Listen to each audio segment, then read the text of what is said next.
Welcome, everyone. I'm Tim Allen. I'm the director of the Firoz Lalji Institute for Africa here at the London School of Economics. And I'm here to welcome you to this Africa talk. It's one of our series of Africa talks, which we host at the Firoz Lalji Institute for Africa. The Firoz Lalji Institute for Africa focuses on engagement with Africa through cutting-edge research, teaching, and public events, strengthening LSE's long-term commitment to placing Africa at the heart of understandings and debates on global issues. And one of those issues is the topic of today's event. And I'd like to thank our speakers who are going to be contributing today. We've got a tremendous panel. So I think without further ado, I'll hand you over to Gabriel Fahl, who's going to introduce our keynote speaker, who is Paul Zeleza. Gabriel, over to you. Thank you very much, Professor Tim Allen. Thank you, colleagues and friends and audience. My name is Gabriel Fahl, and I'm a visiting professor in practice here at the Firoz Lalji Institute for Africa. And it is my pleasure and honor to moderate this session, a special lecture as part of the Africa Talk series here at the LSE with the eminent scholar and a good friend and brother, Professor Paul Tiyambe Zeleza.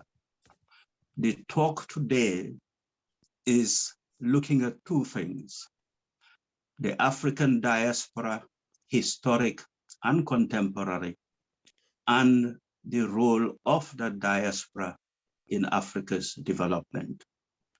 And Professor Zeleza, his scholarly work have documented this over the past 20-25 years, and his work in practice have also contributed in bringing these aspirations of diaspora development into reality.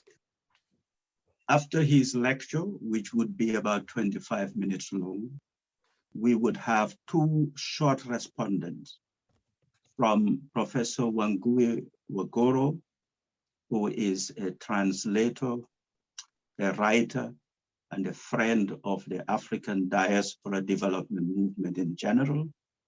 And we would have Stella Opoku, Stella, the Deputy Director of Afford, who would also give a response, especially from the perspective of the contemporary diaspora and their practical role in development in Africa. Professor Zeleza is currently at the Case Western Reserve University as a visiting distinguished scholar and professor and a pro-chancellor. His previous role was as Vice Chancellor of the United States International University, Africa, based in Nairobi, Kenya. He is and was the founding chairperson and chair of the Carnegie African Diaspora Fellowship Program. He has taught in about a dozen universities in about 6 countries, in Canada, United States, Africa. But if I remember well, he is also part of the LSE family. Many, many moons ago, he studied here at the LSE after his initial studies in Africa before proceeding to North America. So that is the program we have for you today. And it is my pleasure and honor to now invite Professor Paul Tiyambe Zeleza to present his lecture. Paul, over to you. Thank you, Gabriel, and thank you for the team that put this forum together. And it's good to see some of our friends, Wangui and others. And I'm also delighted, as you mentioned, to participate in an event at one of my alma maters. I was at LSE doing my master's in 1977 to 78, which is many months ago, and it's really a pleasure to be back virtually. Hopefully one of these days it'll be in person. I've entitled my presentation Africa and its Diasporas, from Pan-Africanism to developmentalism to transnationalism. Studies of Africa and its diasporas have largely been framed through the paradigms of Pan-Africanism and developmentalism. The pressing and persistent demands of Pan-African unity and African development have increasingly privileged the engagements of the new extra-continental African diasporas that have grown rapidly and eclipsed previous preoccupations with the historic diaspora that remain globally dominant. The former number more than 50 million, and the latter nearly 200 million, the largest number being in Brazil with approximately 97 million, the United States with 43 million, and the Caribbean with 28 million, and so on. In 2020, Africa had 40.6 million immigrants, 14.5% of the world's total of 280.6 million.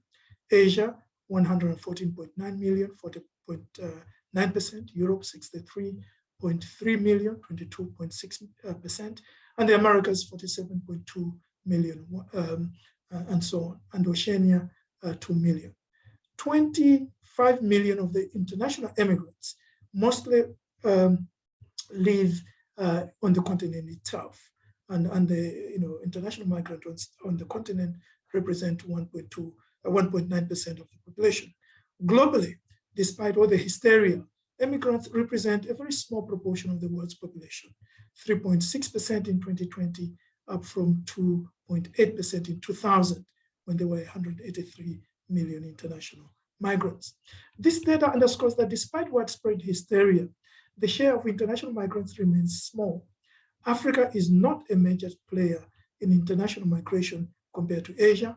The bulk of African immigrants reside in other African countries, 74.4 million of who are refugees, second only in terms of refugee numbers to Asia's 16.2 million, followed by Europe with 2.9 million, and the Americas with 1.1 million.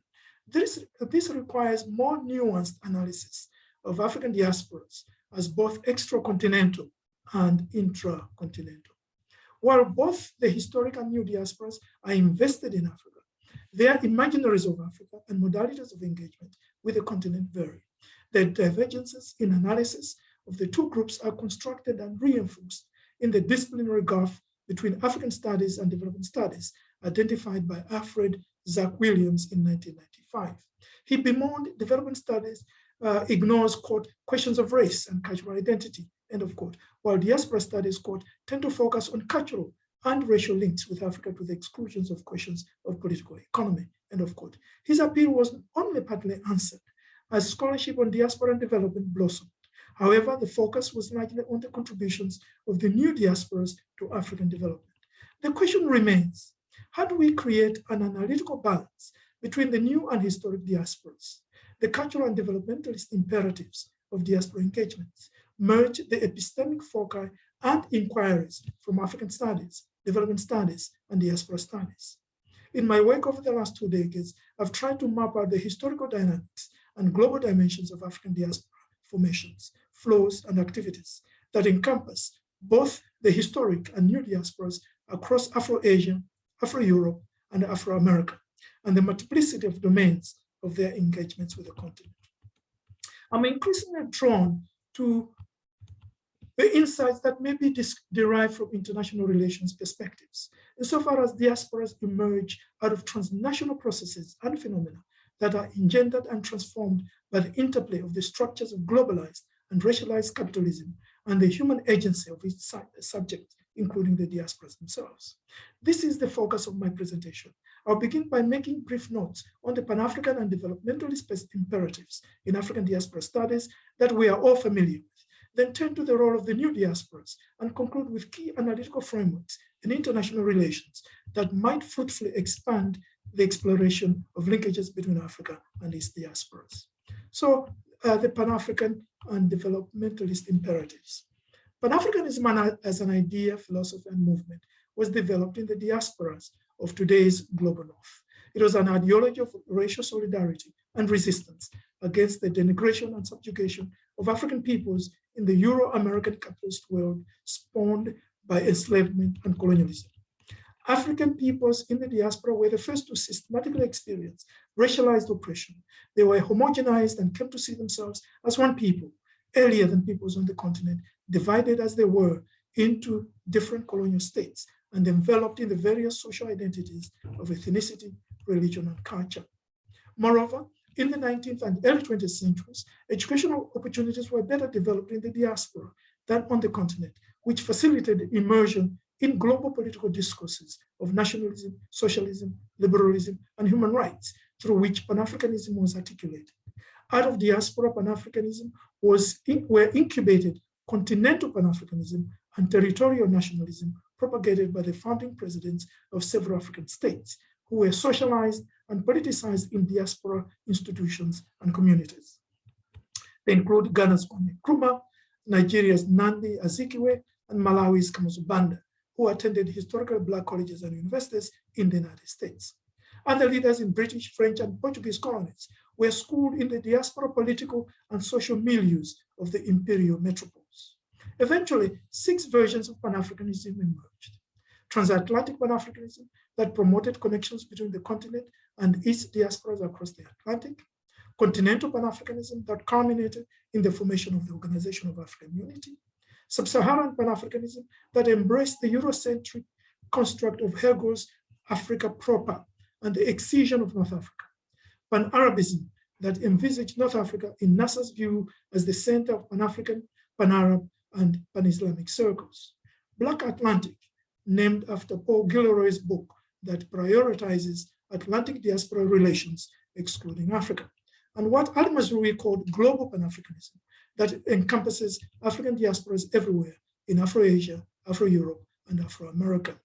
Following decolonization, continental Pan-Africanism triumphed with the formation of the OAU out of a historic compromise between conservative and progressive states, grouped into the so-called Casablanca and Monrovia groups, respectively. The Nationalist Project pursued what Thandika Nkandawire, who of course was at LSE, and we all mourn his passing, called 5 humanistic and historic tasks: decolonization, nation building, development, democratization, and regional cooperation. The post-colonial state was under enormous pressure to rectify the huge economic, political, and social deformities and legacies of colonial underdevelopment and dependency. Developmentalism became an all-encompassing drive, the altar at which the political class prayed and justified state intervention in the organization of economic, social, cultural, and political processes. Statism and developmentalism were reinforced by the drive for accumulation by the small indigenous capitalist class and the legitimacy imperatives of the state to deliver the fruits of Uhuru as it mediated global capitalism and negotiated the Cold War. As the multiple contradictions and frustrations of the neo-colonial order built on limited sovereignty, political posturing without economic power, and Africanization without genuine indigenization deepened and became more open, and authoritarian developmentalism intensified. In Joseph Kizebo's inimitable phrase, African populations were admonished: silence, development in progress. During the first phase of authoritarian developmentalism, African countries experienced relatively rapid rates of economic growth and development. Altogether, between 1960 and 1980, African economies grew by 4.8%, a rate that hides wide divergences between high growth, medium growth, and low growth economies, as well as between sectors. There were wide ideological divergences and disputes between states and regimes within states, pursuing the capitalist and socialist paths of development or muddling through mixed economies, which were variously inspired by modernization, dependency, and Marxist perspectives. However, no model held a monopoly on rates of economic growth, and all states pursued developmentalism and fetishized development planning. It was during the second phase of neoliberal authoritarian developmentalism, 1980 to 2000, that brought Africa's new diasporas into developmentalist discourse. The imposition of structural adjustment programs, or SAPs, reflected the global ascendancy of neoliberalism as an ideological response to the world economic crisis of the late 1960s and early 1970s that ended the post-war boom. It marked the collapse of the Keynesian consensus and political coalitions that had sustained it, and the rise to power of conservative, free market-oriented governments in the leading industrial economies. Neoliberalism turned into triumphalism following the collapse of socialism in Central and Eastern Europe and the end of the Cold War in the early 1990s. SAPS threatened to undo the developmental promises and achievements of independence, to dismantle the post-colonial social contract, to abort the nationalist project of Africa's renewal. They were pursued with missionary zeal by the international financial institutions and Western governments, and accepted by hapless African states as part of conditionalities for balance of payment support. They called for currency devaluation, interest and exchange rate deregulation, liberalization of trade, privatization of state enterprises, and withdrawal of public subsidies and retrenchment of the public service. What in Kandawire labels getting prices, getting governance, getting property structures, getting politics, getting culture, getting policy ownership right. The introduction of SAPS reflected the conjunction of interests between fractions of the national bourgeoisie keen to expand and global capital seeking to dismantle the post-war fetters of Keynesian capitalist regulation. SAPS were welcomed by fractions of the African capitalist class and were applied in the core capitalist countries themselves. The harsher consequences of SAPS for Africa and other countries in the global south reflected the enduring reality that economically weaker countries and the poorer classes always pay the highest prices for capitalist restructuring. The era coincided with the rise of globalization discourse, characterized by celebrations and condemnations of the intensified flows of all manner of phenomena, from capital, commodities, and culture, to images, ideologies, and institutions, to values, viruses, and violence, to people, plants, and pollutants. The emergence of African diaspora studies coincided with the spread of globalization studies, both of which gathered momentum in the 1990s and 2000s, and reflected complex cross-fertilizations with postmodernism and post-colonial studies. The role of the new diasporas. African diasporas, especially the new international migrants, whose waves were generated by the ravages of neoliberal restructuring, tend to be constituted and conceptualized as the new diasporas. They are perceived and analyzed through the complex prism of developmentalism, globalization, and diasporization. The discovery of new diasporas by governments, development agencies, civil society, and academics was premised on the mobilization of political, economic, and social capitals, African international migration as an important feature of its globalization, and lingering homage to the diaspora as a powerful force for Pan-Africanism. I've written extensively on the histories of African diasporas, both the historic and new, and their complex, contradictory, and always changing political, economic, and cultural engagements with Africa. In 2005, I embarked on a project funded by the Ford Foundation that took me to 16 countries in the Americas, Europe, and Asia to map out the global displace of African peoples over the past millennium, the processes of diasporization in the different world regions, and the modalities of engagement between the various diasporas in Africa. Later, in 2011-12, I undertook research for the Carnegie Corporation of New York on African-born academics in Canada and the United States, and how they work with higher education institutions on the continent. This resulted in the formation of the Carnegie African Diaspora Fellowship Program that by 2021 had sponsored nearly 500 fellows to more than 150 African universities. I regard this as part of intellectual remittances from the new diaspora to the continent. Reports and scholarly studies on diaspora financial remittances, philanthropy, and investment continue to mushroom. 2019 report by the African Development Bank affirms, and I quote, diaspora contributes positively, significantly, and robustly to the improvement of real per capita income in Africa. Improvements in human capital, total factor productivity, and democracy are effective transmission channels of this impact, end of quote. According to the World Bank's Migration and Development Brief 33, published in October 2020, amid the COVID-19 crisis, global remittances were expected to decline by 7.2% to 508 billion in 2020, followed by a further decline of 7.5% to 470 billion in 2021. This was due to increased unemployment, which in many countries was more pronounced for non-native born immigrants, reduced immigration, and increased return migration. However, remittances remained critical for low and middle income countries. In 2019, they had reached a record high of 548 billion, larger than foreign direct investment, FDI, flows of 534 billion, and overseas development assistance, ODA, around 166 billion, end of quote. In 2020, the countries of Sub-Saharan Africa and North Africa and the Middle East received 44 billion and 55 billion, respectively, in remittances, which was a decline of about 8.8% for Sub-Saharan Africa and 8.5% below 2019. In 2019, African countries collectively were projected to receive 84.3 billion, led by Egypt with 26.4 billion, 8.8% of its GDP, Nigeria with 25.4 billion, 5.7% of GDP, Morocco 7.1 billion, 5.8% of GDP, Ghana 3.7 billion, 5.5% of GDP, and Kenya 2.9 billion, 2.9% of GDP, Senegal 2.5 billion, 9.9% of GDP, and Tunisia 1.9 billion, 5.3% of GDP. These are the 10 leading recipients of remittances. As I've written elsewhere, the diasporas also serve as major philanthropic players and mobilizing philanthropy in their countries of residence to the continent.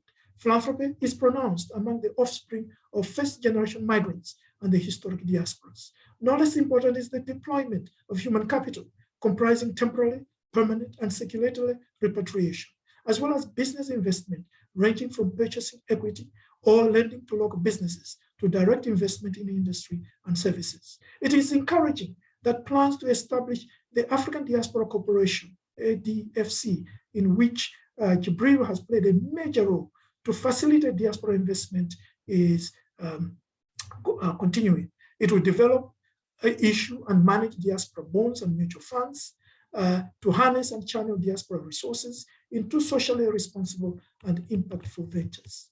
One recent study on the UK demonstrates that the diaspora use the new knowledge, skills, and wealth they have gained in the UK in tandem with support from trusted family, kinship, and business ties at home to develop enterprises. Institutional barriers, which served as push factors, may later become pull factors that enable them to engage in diaspora entrepreneurship, which is often characterized by paradoxes. Particularly, the article continues, the informal institutions that constrain foreign investors can become assets for African diaspora entrepreneurs and help them set up new businesses and exploit market opportunities in Africa, end of quote. In this context, diaspora tourism seems to have special meaning for African descendants, enhances understanding, and brings economic benefits to local economies. As for political, social, and cultural mobilization, the historic and new diasporas play different and complementary roles. I noted earlier the role of Pan-Africanism in the development of territorial nationalisms. The involvement of both diasporas in the struggle against apartheid in South Africa is well documented. The new diasporas gravitate to politics in their homelands, in which they play complex and contradictory roles as purveyors of democratization and authoritarianism, perpetrators of conflict and wars, and promoters of peacemaking and post-conflict reconstruction. Equally intriguing is the role of the diaspora in the transnationalization of old and new social movements and brokering the growth of new forms of global interconnectedness and consciousness with Africanist inflections. As I've written elsewhere, the cultural and social capital of both the historic and new diasporas has been important in the development and globalization of African and diasporic cultural and creative industries, the construction, transmission, and performance of diaspora identities, the processes of digital diasporization, and the circulation of professional skills, philosophies, and values, and other forms of soft power that have been harnessed by states and various publics in both the homelands and hostlands. Recasting the diaspora, the last part of my presentation. The last set of comments suggests the analytical possibilities of recasting the diaspora through international relations perspectives. The study of international phenomena and processes encompasses a variety, as we all know, of approaches. Conventional approaches include realism, liberalism, and Marxism and their iterations into neoliberalism, neoliberalism, and neo-Marxism, while the relatively new ones include critical theory, postmodernism, constructivism, feminism, and ecocentrism. Realism focuses on states as rational actors, protecting their interests in a competitive and anarchic global system.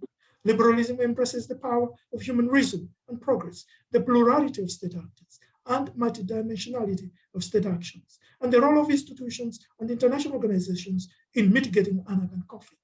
The question that arises from the two perspectives is the extent diasporas operate as political actors, from city mayors to members of Congress or Parliament and cabinet to prime ministers, as in the Caribbean, and the presidency, as with the Obama administration.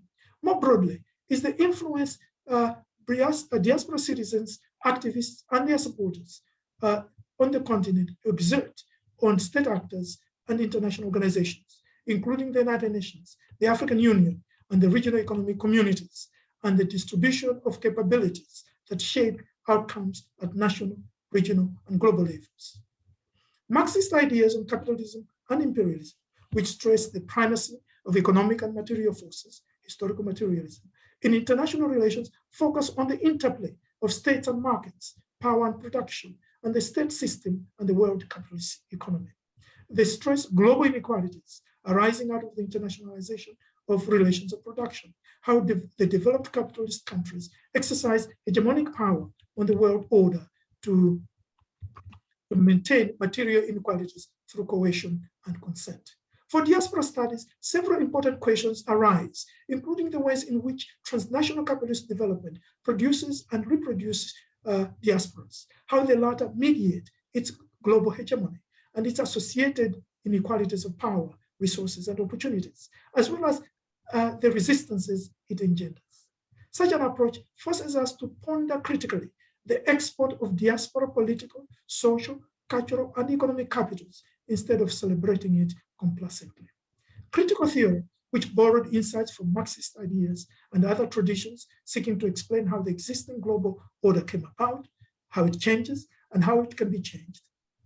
Initially, it focused on individual societies, while international critical theory extends the focus from the domestic realm to the global realm. It stresses the connection between knowledge and interests, that theories of international engagement are conditioned, like any form of knowledge, by history and social, cultural, and ideological context, so they are not objective or neutral.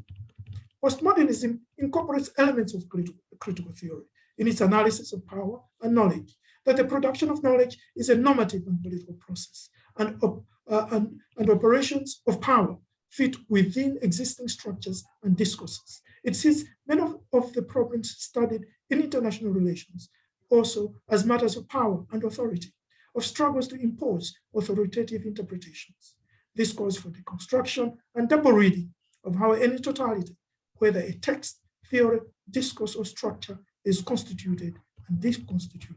For diaspora studies, critical theory and postmodernism help in advancing reflexive theorizing, critiquing dominant conceptualizations of the diaspora, since diaspora communities are socially and historically determined, and exploring the avenues and trajectories of change and emancipation from existing constraints.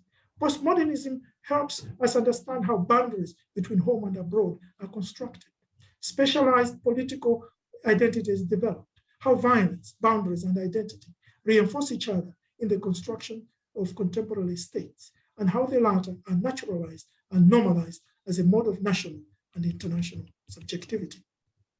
As for constructivism, while it derives its roots from critical international theory, it developed after the end of the Cold War to explain world politics, which the neo-realists and neoliberals had failed to predict, and the critical theorists could not adequately explain. Constructivists contend material and ideational or normative structures shape the identities, behavior, and actions of social and political actors, whether states or individuals, through the mechanisms of imagination, communication, and constraint. They stress that agents and structures are mutually constituted, while some constructivists focus on the domestic or international spheres, holistic constructivists bridge the two domains and focus on the mutually constitutive relationship between the international, social, and political order and global change.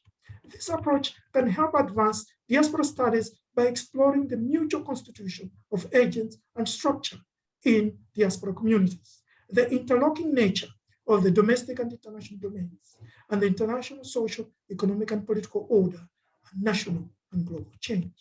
Feminist perspectives gained currency, as we all know, from the 1980s. They stress the importance of gender relations as an analytic category in studies of all domains of social, economic, political, and cultural life, as well as foreign policy, security, power, and the global political economy. Empirically, feminists have produced voluminous scholarship, recording women's experiences and restoring the exclusions and silences in conventional mainstream scholarship, including studies on women in international development, gender and development, the gender dynamics of globalization, international division of labor, the gendered construction of international organizations, non-state actors in global politics, and transnational women's networks. Analytically, feminism focuses on deconstructing the gender biases that pervade core concepts in the disciplines, many interdisciplinary fields, and international relations that prevent comprehensive understanding. They critique the separation of private and public spheres, domestic and international politics, see the state and international institutions as architects of gendered power, and posit an empowering model of agency as connected, interdependent, and interrelated. Normative feminism offers a feminist agenda for global change. They problematize the dominant dichotomies and hierarchies in global relations that replicate the male-gender dichotomy. Within feminism, of course, as we all know, there have been debates between white feminists and feminists of color, and feminists in the global north from those in the global south, which challenges global feminist solidarity. Diaspora studies stands to gain enormously from feminist theoretical and methodological interventions, reconstructions, and insights in exposing the experiences of women, exploring the gender dynamics and dimensions of diaspora phenomena, processes, practices, policies, programs, and paradigms, as well as the need to produce gender disaggregated data. Finally, there is what is variously called ecocentrism, environmentalism, or green theory that emerged out of environmental politics and movements and recast how we study and analyze humanity and nature, history and geography, society and ecosystems, and economic growth, development, and sustainability.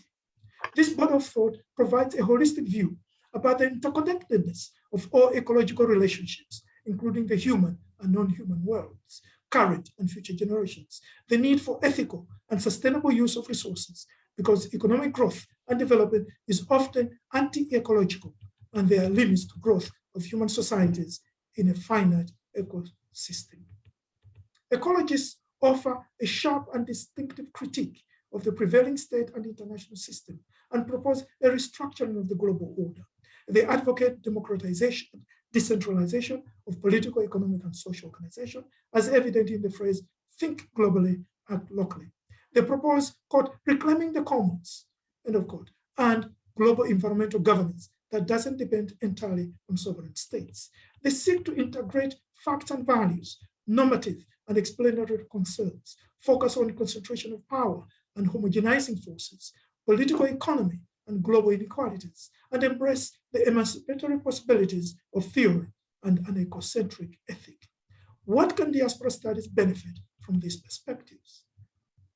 It would entail critically examining diaspora environmental ideas, interventions, and movements, the environmental impact of diaspora economic, political, and social contributions and engagements with the continent, and their advocacy in domestic and international forums on issues of climate change and mitigation, one of the most important agendas of the UN's Sustainable Development Goals, upon which the future of humanity, nature, and our fragile planet rest.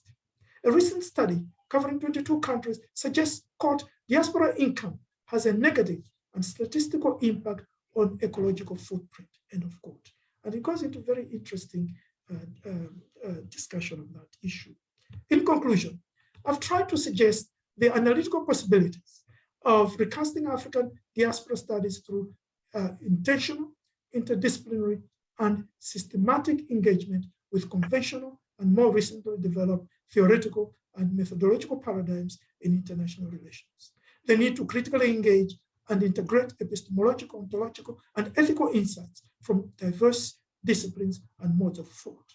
The historical processes and realities of diasporas as social formations, embedded as they are in globalized and racialized capitalism, world system, global order, international division of labor, take your pick, is too complex and contradictory for exclusive claims to truth by any one discipline or perspective. We need to candidly interrogate relations between the diaspora and the continent, and among the diaspora along the enduring inscriptions of nationality, race, ethnicity, religion, gender, class, sexuality, and other social markers, including colorism. In a paper I wrote years ago on intra-diaspora relations in the United States, among the 4 waves of diasporas in this country, including those between the historic and new diasporas, I placed their relations along a continuum of antagonism, ambivalence, acceptance, adaptation, and assimilation. In my global diaspora project, I found this schema broadly applicable to other regions with, of course, some modifications. The challenges are evident even in relations between academics from the new diaspora and their counterparts on the continent. In my report for the Carnegie Corporation of New York on engagements between African diaspora academics in the US and Canada and African institutions of higher education, I identified 5 sets of obstacles. First, lack or inadequate administrative and financial support by both sides. Second, rank and gender imbalances in accessing resources and opportunities for internationalization. Third, attitudinal problems and stereotypes on both sides. Fourth, hurdles arising from differences in academic systems. And finally, questions of citizenship and patterns of diasporization. These challenges persist and have been substantiated more recently in a report issued a few months ago by the Carnegie Corporation of New York called African Academic Diaspora Toolkit. I'd like to end with an observation and some questions. In discourses and conferences on African diasporas, the discussion is often about what the diaspora can do for the motherland. What can and does the continent do for the diaspora? For example, ensuring diaspora struggles for civil rights and against white supremacy, and diaspora demands for reparations, so forcefully articulated by historian Hilary Beckles, my former colleague at the University of the West Indies and its current vice chancellor. How can there be a true mutuality of support and engagement that empowers and transforms both Africa and its diasporas? Thank you. Wow, thank you so much, Professor Zeleza, a veritable tour de force. You have given us a historic, both economic and political history of the diaspora over the decades in the past 1.5 centuries, particularly. You've also introduced us to the evolution of the intellectual and academic disciplines regarding diaspora and development. And you've left us with a whole number of concepts and questions as to how to recast the diaspora and diaspora studies in the years to come. I'm very sure people listening in this webinar would have very many questions and comments to raise. I invite you to write your questions or comments in the chat box. We are monitoring them and we'll read them out to Professor Zeleza. But before we go to those and to my own questions, I would invite Professor Wangui Wagoro to give her immediate response to this very rich lecture that we've heard from Paul. Professor Wagoro Wangui, over to you. Thank you. Thank you so very much, Professor Jibril. And thank you, Professor Paul Zeleza, for a breathtaking and expansive brush across the diaspora, the African diaspora, as can be afforded in that very little time, but you painted a magnificent landscape of what is the reality, both historical and the present. And I will not dare even to try and respond to many of the issues, because as Professor Zeleza said, that this is a field of study which is multidisciplinary, which is historical, and which can draw upon so many critical theories, which would lead us to understand better. But also, I think the question of managing the diaspora is very important. I must acknowledge Jibril, who's chairing us, who's championed alongside others at the African Foundation for Development, and given me a closer insight of the goings-on of diaspora, both through my own lived experience, but also through their work, which is practical. And I'd like to focus more today on the practical elements, some of which Professor Zeleza spoke about, such as scholarship, but also the policy and legislative work which needs to be done. So my own experience has been in Europe. Of course, I'm from Kenya and Africa. And I'd like to observe this phenomenon before I lose track of what I'm considering as cyclical diaspora, as a historical phenomenon where people go and come, whether it's traditional, new, or very new diasporas, that within the psychology and the thinking, there's this whole idea of return, which is pegged on a notion of identity and on culture. And both, I mean the immediate affiliative cultures, but the wider cultures, some of them which are political, others which are ideological, some are to do with the real history of colonialism and of slavery and enslavement, which produces this, what I consider to be a democratic idea of belonging, an economy, and a whole discourse within itself, devoid of what is going on, which is perhaps why we're here today, because it's a subject that's personal to us, but also as scholars, as critics and activists and advocates, it's an area of capital, knowledge capital, which we know is of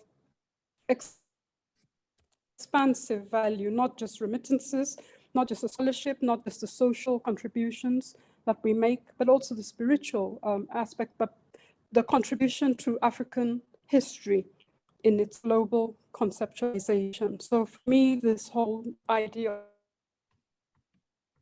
on the United States of America, but is that African diasporas historically in Brazil, in South America, in Russia, everywhere in the world. So this global aspect also, and the capital of humanity and its contribution to its lowest, both away, not as yet calculated the value. As we all know from people who remit knowledge or social resources, the people are doing triple or 100 times the work of people who belong to their home or those who belong to where they are located. And therefore, we haven't quantified, and probably it's quite difficult to quantify the actual capital that is involved.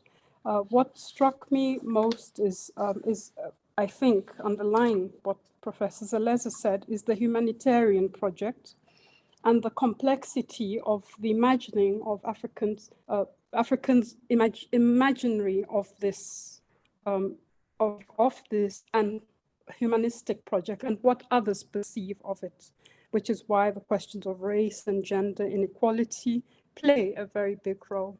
And in themselves, the contributions that come from those discourses, whether in the diaspora, because of African people's quest for freedom and liberation, produce a notion which, but African diaspora studies and policies remain somewhat marginal to these wider global discourses, although it's recognized now historically of the value, yet the scholarship is at a low level, it's in marginal places and so forth and so on.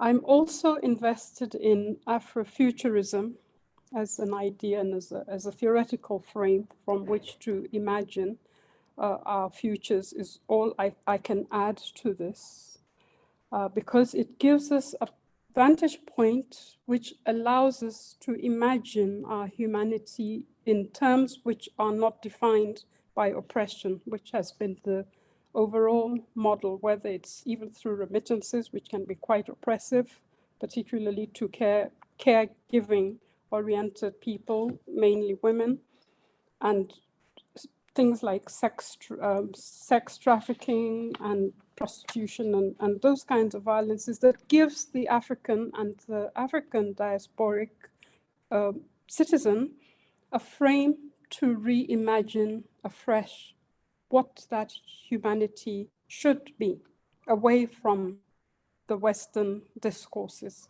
So I've been particularly looking at Utu and Ubuntu centrism as an epistemological entry point to this, because this whole idea of remittances, care, social capital that we share across the diaspora has something to do with this Ubuntu epistemology, where those remittances are not just happening in abstract, they're happening because there's an underlying continuum of an understanding of what this African humanism is, whether you call it Ubuntu or not. So the fact that people feel compelled to send money, whether they have it or not, whether they even agree with it or not, is based on a stronger and underlying impulse from which can emerge a culture or specific cultures or global cultures of understanding humanism in a way which is absent from the neoliberal models, the colonial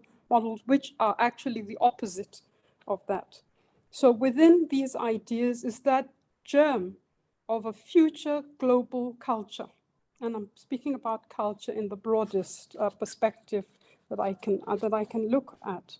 So the notions of education, the notions of curriculum, the notions of culture, including everyday culture, are not as yet systematized in the school system, whether in the United States and the UK. They're actually missing in the mainstream. And in fact, as many of you know, ideas of critical race theory, for example, are now under attack, which have given a very important key and understanding to the extension of these ideas of understanding the locus of African and African diasporic people globally, this critical race theory, which has been so important. One of the shortcomings that I've seen is that there are no continuities also in terms of scholarship, that it's truncated in decades or in centuries or events. So there's no continuum of understanding. So we forget those important conferences on negritude, those important conferences on Pan-Africanism. They're not in the curriculum because there's an overwhelming power, including linguistic power, which, because we work to a Western educational model on the whole in the understanding of diaspora. And of course, there'll be new configurations with the Orient and so on and so forth. So it is a lot more complex than the way we have approached it historically. And it has to be, as I agree with Professor Paul Zeleza, that it has to be not only interdisciplinary, multidisciplinary, but also linguistically find ways of engaging with the real world, because even the most remote village somewhere in Africa is experiencing the impact of that. I'd like to close here. Say I'm drawing my understanding of culture zones. I'd like to consider that as a future lived zone, not only for African and African diaspora, but for the world. Thank you. Thank you so much, Wangui. And before I go to Stella, I would highlight Paul a number of questions derived from what Professor Wagoro has sort of mentioned.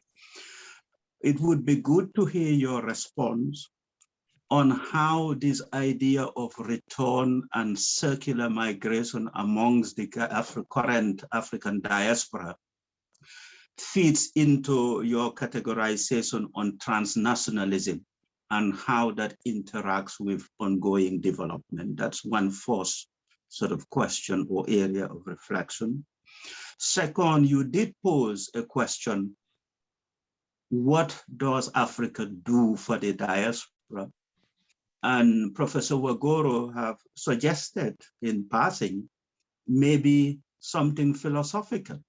What is it that Africa is giving a philosophical frame for the definition and the cultural life of not only the diaspora, but the world? So your reflections on that would be useful. And I recall you and I having some fantastic time in downtown Salvador de Bahia in 2006.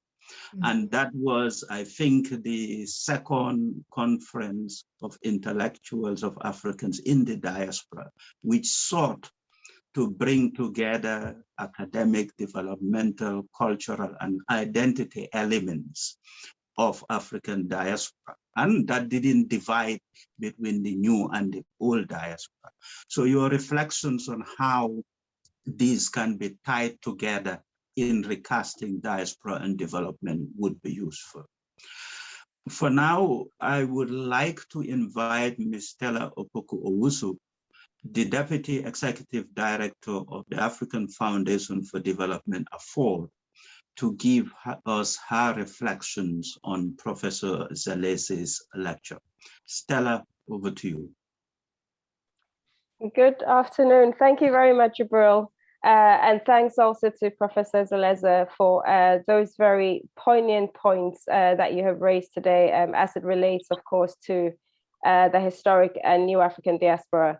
Like Wangui, I will not even dare to address all the points raised, plus I have only about 5 to 7 minutes, I believe. So I will focus much more on the contemporary and new diaspora, and also from the perspective of Afford's work. Just to note that, in terms of just looking at the diaspora globally, I think Professor Zeleza had already looked at the global sort of diaspora as it relates to, the largest population being in Brazil, and then you're looking at the US and then the Caribbean. From Afford's work, we also, and I think this was also mentioned in terms of the fact that, of course, the larger majority of the diaspora are actually on the continent itself. And we also recognize the diaspora outside of their countries of origin, outside of the continent as it relates to the AU's definition of the diaspora, but also as it relates to the diaspora who are actually on the continent itself. Afford itself has also been very much aware, of course, of the history of the diaspora and how the African historical legacy has been shaped over a period of 400 years or so, starting with slavery, imperialism, and capitalism. And in fact, within our work, Afford's work has really been to create an African agency that recognizes the significant role of Africa's global diaspora, and also to harness diaspora contributions for development in Africa, and recognizing that African agency can only reach its potential if we consider the continent and its global diaspora. And then just in terms of, I think, some of the key sort of questions that had been mentioned around how we create an analytical balance between the new and historical diasporas, the cultural and developmentalist imperatives of diaspora engagements, and merging all of this with African studies and development studies and diaspora studies. And I think the professor also referred, of course, to Afro-Asia, Afro-Europe, Afro-America. From the perspective of Afford's work, we connect Africa and its diasporas, of course, and we start with these areas we start with the 6 forms of capital, which I think the professor had also gone into in some detail. Of course, being the financial capital, intellectual and social and political and cultural. And in the 4th work, we also added the element of time. So we refer to this as the 6 forms of capital that the diaspora actually contribute to Africa's development. And just to mention also perhaps a point that I think Wangui had also made in relation to remittances and the constants of them, if you like, how constant they are. Also the fact that they also exceed overseas development aid, also exceed FDI. And that makes it, in terms of thinking about the diaspora as a stakeholder in the continent, that really does make them a key stakeholder in the continent. And so just sort of looking at it from the global diaspora point of view, and also looking at how we create this agency, the diaspora's input is particularly significant. And I think Wangui had also mentioned that actually, if we were to look at the overall capital, it's impossible to try to quantify that. In terms of remittances and finances, we're able to do that. With Afford, we've been able to do that through our own work, where the diaspora are contributing to businesses, and so we're able to quantify the amount of investment that is coming through these flows. But overall, it is a much larger stakeholder, and the quantity is obviously impossible to quantify. I think there are some estimates that if we were to combine intellectual skills transfer of the diaspora together with financial, which would be together with remittances, which would be both formal and informal, you're looking at an estimate of around $200 billion. And perhaps just to add to that as well, I think it was in 2019 as well when in terms of Nigeria's remittances, the remittances actually exceeded the federal reserves. So again, just in terms of indicating the significance, if you like, of the diaspora. And then just to move that on, in terms of adding value as well. So of course, we see the diaspora very much as adding value to the continent in terms of the work that it does, but we also add value. So I think this also goes back to one of the questions, or the question actually that you ended with, Prof, which was on what can the continent do for its diaspora? So essentially what we look at very much is the fact that you have these diaspora who make contributions individually. Now, how do we combine that? How do we leverage that? How do we incentivize? How do we support scale so that the combination of that individual contribution together with what we describe as the organized and structured instruments can actually make a more significant difference on the continent? And these are some of the areas where we support in terms of we support the diaspora to support the continent, let's put it that way. And I think that there is a lot in there in terms of that question around what can the continent do for its diaspora, because it's very much about a contribution and an engagement that also needs to be nurtured and supported.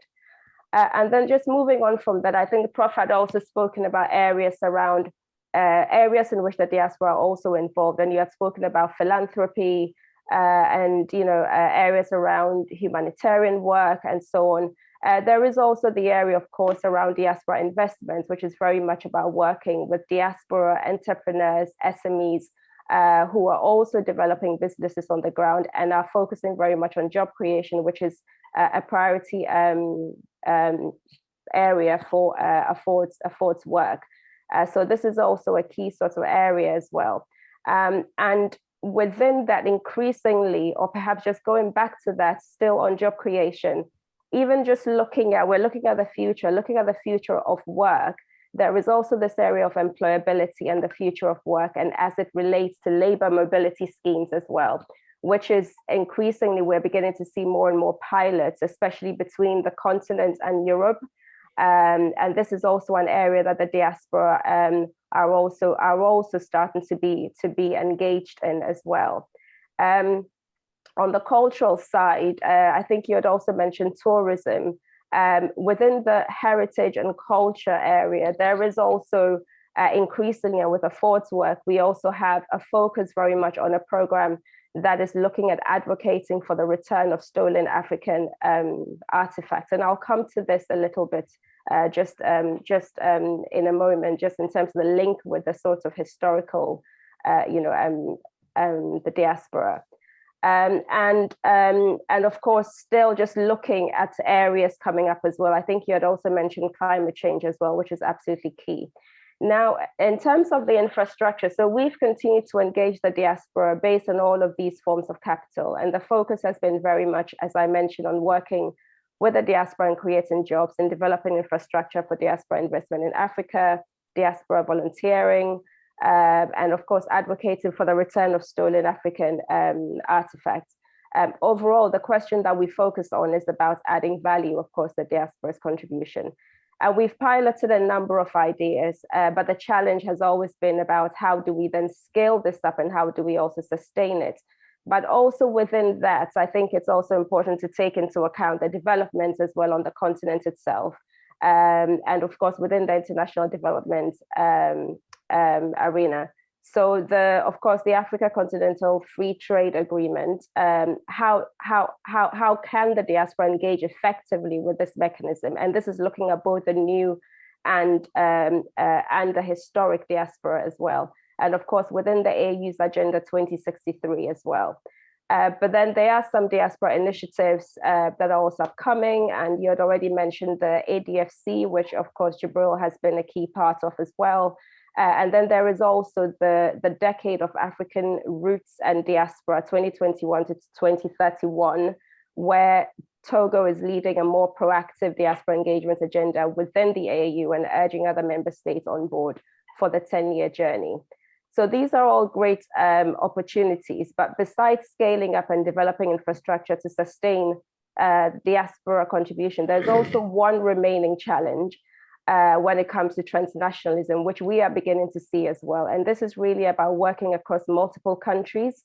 Besides the obvious language barriers, there are nuances and perceived cultural differences between the diaspora and Africa itself, and challenges, of course, engaging across languages and culture. And there also, of course, there is that engagement between the new diaspora and the historical diaspora. And then there's also the engagement between the global diaspora and the continent itself. But there is an opportunity perhaps in uniting historically on the basis that we have a shared legacy and a shared history. From the Black Lives Matter protests in 2020, where the young generation, in particular from the US and then through to Europe, also demonstrated their understanding of the link, if you like, between race and racism today and history as they toppled the statues as we saw in the UK. We've also seen this through our Ford's Return of the Icons project, which, as I mentioned earlier on, which advocates for the return of stolen African artifacts. And we've seen that young diaspora generations are connecting with these artifacts through a historical lens and through the achievements and pride of the continent as depicted through the artifacts and the history behind them. So just to wrap up, the other addition as well is that actually within the development sector itself and at an international level, and in particular on migration, we are also beginning to see that there's now a consideration much more formally of matters of race and racism within migration.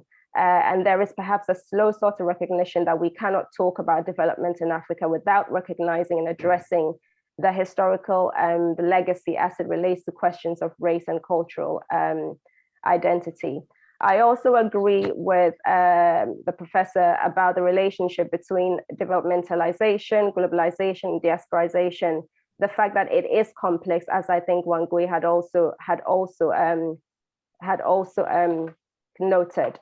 And we see this as we seek to not only conceptualize and make practical this idea of African agency.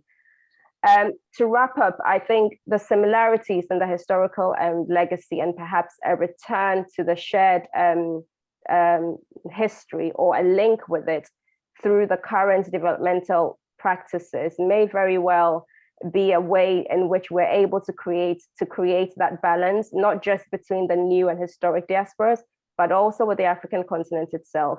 And this would be regardless of what may seem to be a different engagement or intervention strategy with the continent. And I'll stop there. Thank you. Thank you very much, Stella. And we do now have about 20 minutes or so for exchange before we wrap up. We finish at 5:30. Now, Professor Zeleza, there are a number of questions I've put to you, and you've heard the comments from our respondents. I'll still invite the audience, if one or two have comments or questions, they can post it in the Q&A or chat box. But Professor, before you come in, I would add one additional question, and that is, I think afford perhaps is the epitome of the developmentalism element to diaspora. Now, given their 6 definition of capital, and you yourself, your work in the intellectual diaspora's role is also very developmental. Is there any need to move away from this developmental paradigm, since it seems to encompass all of the other forms of capital and contribution? Over to you, Professor Zeleza. First of all, thanks to the presentations by my 2 colleagues. I was very delighted with their comments, and I share everything that they said about the importance of culture, the importance of ideas and philosophy, and so on. And of course, Afford is really exemplary in the work that it's been doing. What has impressed me about Afford over the years, of course, I don't know as much as I should, but is its ability to read the diaspora landscape and lead in terms of initiating programs and activities that really capture ways of moving forward. So all hearts to Afford, and I know Jibril, you were very involved, with Afford in its early years, and Stella, thank you very much for sharing the work that Afford is doing. So on the idea of return and secular migration and transnationalism, the academic literature, as we all know, sort of, at one time there was a lot of bemoaning about brain drain, and of course those studies were very important, and they pointed out to some of the losses in terms of human capital by people going elsewhere when they had been educated on the continent. But this gave way later to notions of brain gain, how the diaspora could be, or the migrants could be mobilized in terms of some of the things we've been talking about in this meeting. And then, of course, most recently is the whole notion of brain circulation, in which it's not just the circulation of talents, but also involves the circulation of people.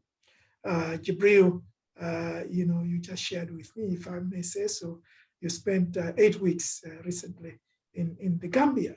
And we all do that.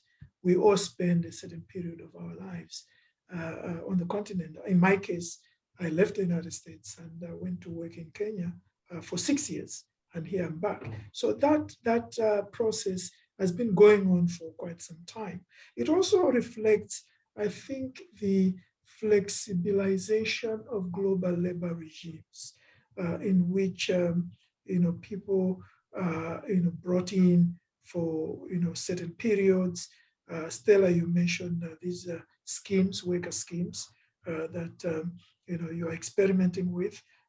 Those are part of that secular movement of people, and you find the migrations of people also vary according to their levels of education and so on. So skilled professionals like myself, like most of us in this team, we move in and out much more easily because we can easily get access to the entry in terms of visas and stuff like that. And Africa, of course, is proportionally, there was a World Bank study many, many years ago, proportionally one of the largest levels of skilled labor emigration.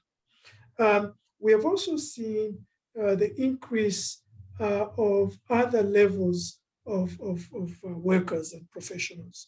And it's been very revealing, certainly in the United Kingdom, during the COVID-19, looking at the large representation in care work, healthcare work of people from the Bame community, as it's called in Britain. So this reflects all sorts of dynamics, including the ways in which current global capitalist world works, and it has differentiated dynamics in terms of people of different professional and occupational areas. Now, what does Africa do for Africa? And the point about ideas, the export of ideas. There is a fascinating book that was published a couple of years or so ago by Oluwaseun Taylor, called Africa's Soft Power, Philosophies, Political Values, Foreign Policies, and Cultural Exports. And he goes into detail precisely what, I thought was a wonderful intervention by Wangui, talking about philosophies. And he focuses on Pharaonism, as he calls it, with regards to Egypt and the impact this has had in all sorts of areas. Ubuntu, that was mentioned by Wangui, and he also mentions Harambee in Kenya, which used to be quite dominant, much earlier than it is now. And he talks about the creative and cultural industries. And we know that the creative and cultural industries have become increasingly important, not simply as exports, which they are in certain cases, but also as arenas through which global Africa consumes itself, consumes its identities, performs its identities, consumes its cultures, and so on. So in terms of music, in terms of fashion, and certainly in terms of film, what has happened is absolutely amazing in terms of the transnationalization of not only the production of these creative and cultural industries, but also the consumption. But another phenomenon which is absolutely amazing and very impressive is the collaborations. You find the musicians, the filmmakers, the fashion designers, the artists, and so on, not only working and moving between all these spaces in England, in France, and in the US, and of course in various African countries, but also working together and doing and working with the historic diasporas to produce avant-garde, cutting-edge works. And I was delighted to hear about the whole thing of the repatriation of the African arts. There is a brilliant lecture that Chimamanda Ngozi Adichie gave in Germany not too long ago, for the opening of the Ethnological Museum, in which she was, of course, talking about what this means in the cultural relations between Africa and Europe, and of course, what it means in terms of the post-colonial struggle for Africa to reclaim itself and to reclaim its place in the world. So yes, there is a lot in the cultural sphere, and I think we need to spend a lot of time looking at that. Obviously, we tend to focus a lot when it comes to, because of the developmentalist perspective, we tend to focus a lot on economics, which of course is important, but there are also these other very, very important areas, and culture is certainly one of those. Now, your question, Jibril, the last one, afford is certainly the epitome of this diasporization. I don't think we need to move away from developmentalism, because developmentalism is fundamentally about how, as Tandika put it so brilliantly and so simply in his works, it's really about the dignity of African peoples, moving away from poverty, overcoming, the huge, disastrous legacies of not only the colonial period, but of the post-colonial period of authoritarianism and corruption and all that. So we need to continue focusing on the need to improve the material conditions of African peoples. And that in a way is going to be locked into the logic of developmentalism. However, we should be quite critical of certain forms of developmentalism that have become dominant and that in the end do not help the continent, but in fact reinforce some of its ugly legacies. And certainly, we should not just focus on economic and material issues. We should also focus on the ideational, on the cultural, the normative, the human rights issues, and all that. In other words, we should, of course, focus on the whole package. Understandably, certain organizations will focus on certain things, and that's how it ought to be. But there needs to be more collaboration, more connection, more interconnectedness among diaspora organizations to talk to each other while they're specializing in certain areas. Thank you very much, Paul. And we've got one question. I think this may be the last one before we wrap up, before you have 5 minutes to do a wrap up. And the question is, to what extent can we distinguish what Africa can do for diaspora development from what Africa can do for itself to enable it to become master of its own destiny and emerge as a center of ideas, knowledge, and development? And in the process, shift the development paradigm from the current situation where the so-called North is the center of knowledge and Africa is largely a recipient, or rather a dumping ground. That's from one of the attendees. That's an excellent question, and we could spend the whole day talking about it. Obviously, we don't have that time. And that question is very close to my heart as an academic. And a lot of my work is on education and knowledge production and so on. And I agree that in the end, Africa needs to raise its capacities for knowledge production. The global figures are very disturbing, comparative figures. In the continent spends about 0.5% of its GDP on R&D, research and development. The world average is 1.7%. And this translates into in our share of global knowledge production. Last year, in 2020, not last year, Africa produced about 3.1% thereabouts of global scholarly scientific knowledge production. And this is a continent of 1.3 billion people. It was less than Canada's scholarly production, a country of 37 million people. It's not just the quantity of knowledge production, but it's also the quality of that knowledge in addressing the pressing issues of the continent, which also happen to be, many of them, pressing issues for the world. So you find that when it comes, the only category in knowledge production where Africa surpasses the rest of the world, it's in core publishing. More than 60% of our scholarship on the continent is with collaborators in the global north, a few countries actually, 5 of them. And this is higher than for any other region. In other words, just like our economies, they are underdeveloped internally, and they are externally dependent. It's the same in scholarship. So one thing which I've been arguing for a very long time is A, we need to seriously strengthen African higher education institutions.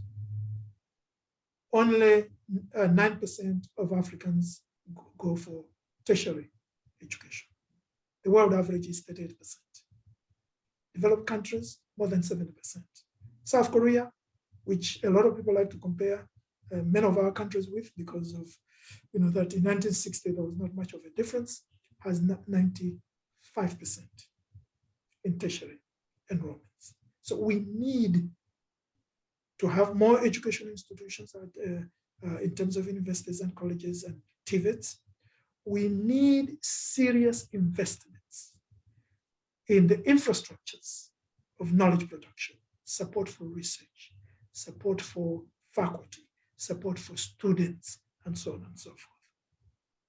But we also need to rethink our collaborations with the global north. A point of entry surely has to be by collaborating with both the new diaspora and the historic diaspora. The historic diaspora has the benefit.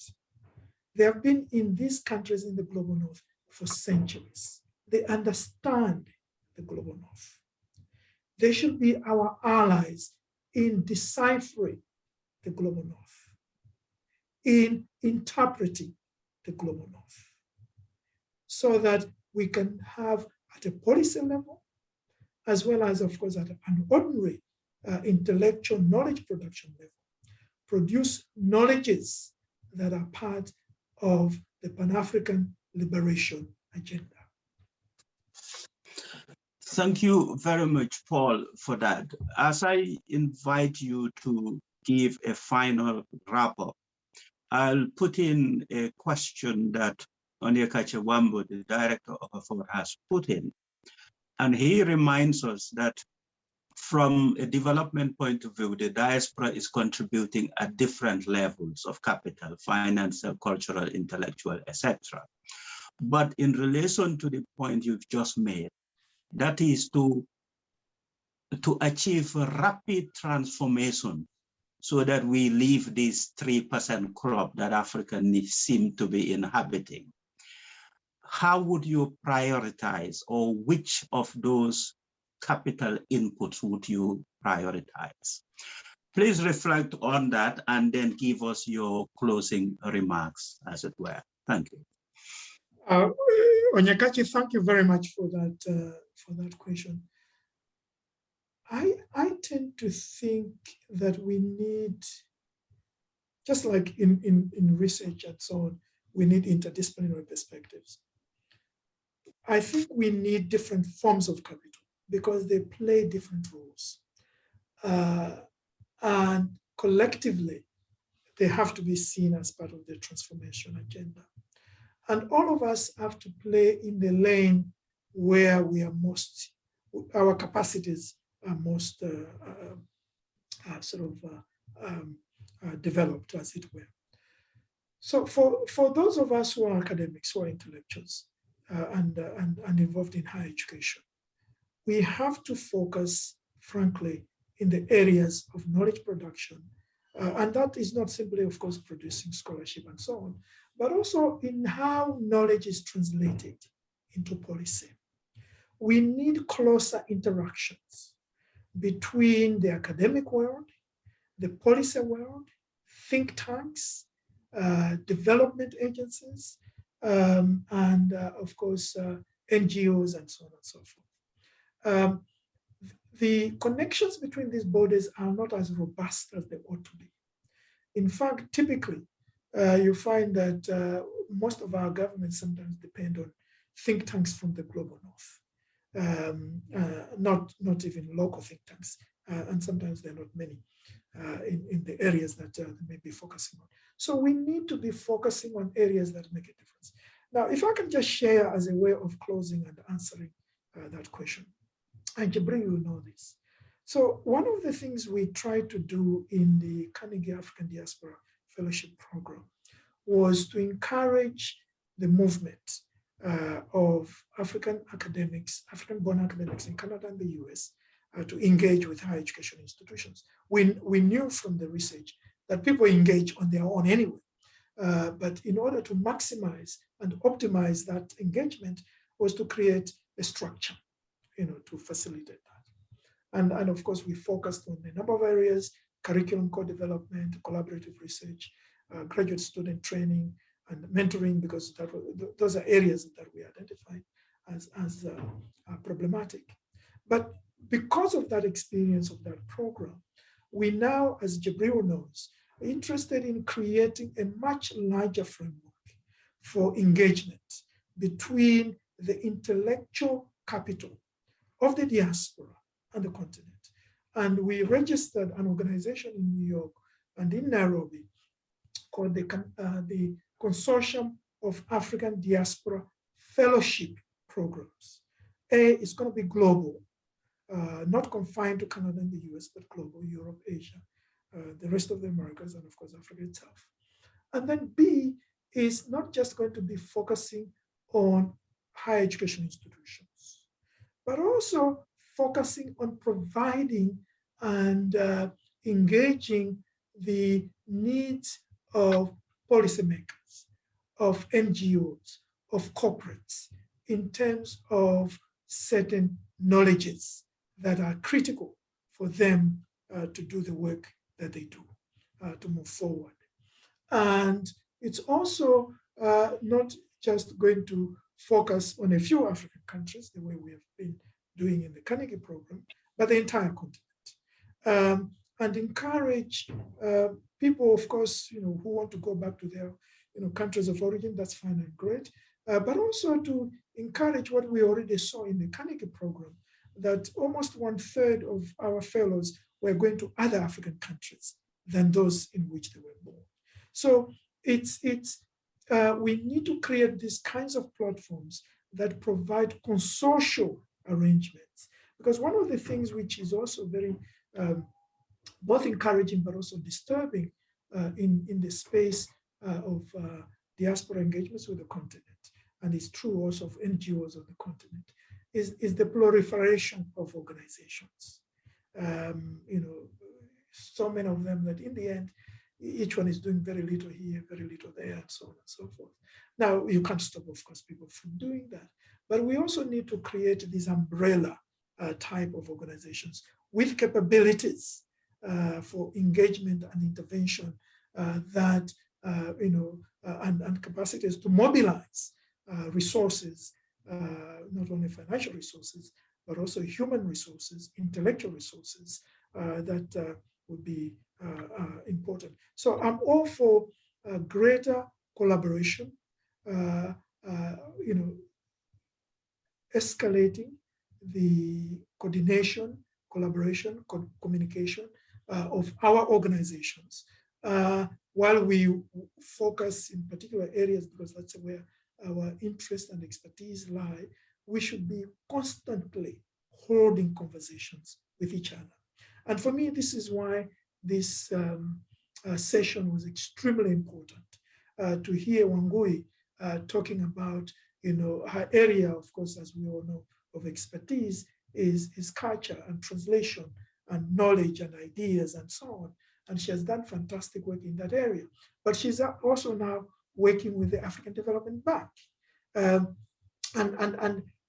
having that conversation with her is important, because the African Development Bank is one of Africa's leading intergovernmental agencies in the development sphere, with the kinds of resources that can make a difference. And I'm sure it does benefit from conversations such as this. And then to have Stella from AFOD, one of the most pioneering organizations in this conversation. For me, I learned a lot. I was taking a lot of notes as both of them were speaking. You hear from from practice in terms of development work, what really are some of the issues? What are some of the challenges? And that feeds into people like me who are in the academy, and at the same time, also trying to do something within the academy in order to provide and collaborate and coordinate and work with colleagues on the continent to make a difference in terms of knowledge production broadly, which is part of the development agenda, which is part of the transformative agenda, and which is part of the historic and humanistic efforts, as Tandika put it, for the continent to find not only its rightful place in the world, but also for Africans to feel at home as well as in the world. Ladies and gentlemen, on behalf of the London School of Economics and on behalf of my colleagues at the Firoz Lalji Institute for Africa, I want to thank you for being part of these very enriching 90 minutes, and to give my special thanks to Professor Paul Tiyambe Zeleza. When last I saw him in person in Nairobi, it was my last trip before the lockdown in London. The pandemic was upon us. And he had decided by that time that he would give up his post as Vice Chancellor in Kenya to return to the United States. And I said that we need to organize events. I thought that we would have an in-person event with him during the year of 2020, but the pandemic has dictated otherwise. So it is a great pleasure and privilege that he has been able to join us and share with us both the economic, political, and intellectual history of the diaspora and its role in the future development of Africa. And also thanks to Wangui and Stella and to Afford and the LSE team. I would remind you, those of us who are still logged in, that you can sign up to be on the LSE mailing list, and the Africa Talk series would come to you again with another lecture and another topic. And until we meet again, thank you, Paul, thank you, Wangui, thank you, Stella, and thank you, everyone. And thanks to the FLIA team. We adjourn till further notice. Thanks. Thank you very much. Wangui, it's great to see you. Lovely to see you. I'm in Nairobi. Oh, I'm envious. It's cold out here. Come back, come back. Thank All you, right, everyone. thank you. Thank you, Thank you. Jibril. Thank you, the team. Stella, hopefully we'll Thank see you you, in London Stella. one day. Indeed, yes. Thank you. Good to see And you. say hi